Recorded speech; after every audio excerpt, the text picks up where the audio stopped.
Buckle up, Running Fit fam, because this week we're doing a mega circuit. This one is specifically for the runner who is constantly struggling with super tight calf muscles. Like no matter how many stretches you do, they just seem to lock up like that. And for the runner who has very stiff ankles, I am talking about, the stiffness right in the front of that ankle joint where you can try to stretch out the back of your calf, but the front of the ankle is just not giving. I got you. But here's something the internet doesn't tell you. It's not just enough to do mobility exercises. You then have to teach your body how to hold on to these changes, these corrections you've made. Otherwise, it goes right back to being tight. So let's hop in. First mobility exercise is called an inline lunge. I know this motion looks extremely small and insignificant. However, this is probably one of the best exercises for getting rid of ankle tightness, meaning right in the front of that joint. What I want to show you here is, can you see how when I have my shoes on versus when I have my shoes off, I get more range, meaning I get more movement. So don't shy away from trying this exercise both with and without shoes. You will be surprised at the results.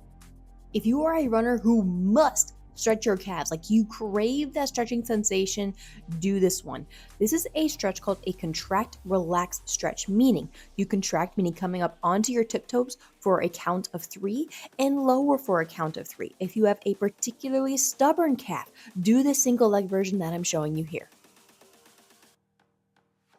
Let's keep working on opening up the front of your ankle, especially if it's tight. You're going to be in this open half kneeling position and you're going to focus your knee tracking over your second and third toe.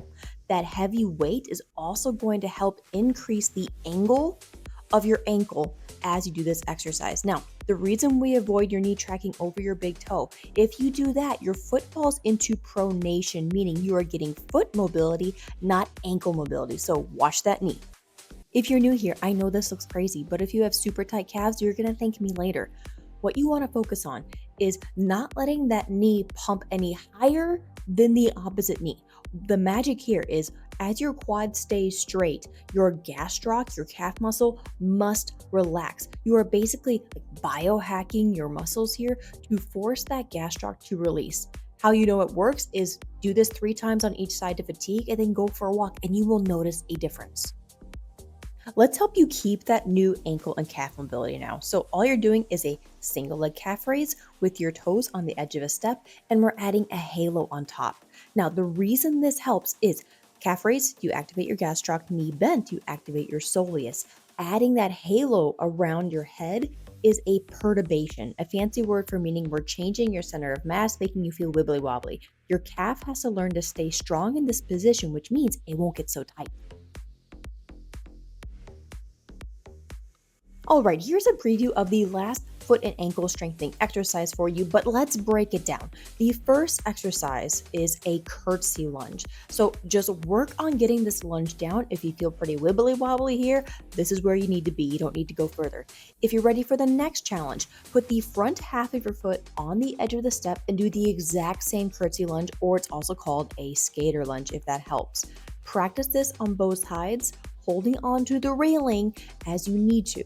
When you're ready for a challenge, then pick up the weight and do the last progression, which is a curtsy lunge with only the front half of your foot on the edge of the step with a weight. This challenges your entire leg from your foot to your glutes. And you're back. So maybe you're thinking that is too many exercises for me to do every day, and I get it.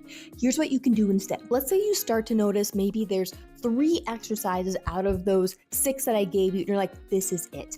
These are the ones I need. Just use those. Like you can cycle back to the old ones occasionally, but pick the 3 that work best for you and start to incorporate that into your warm-up and do them again after your run.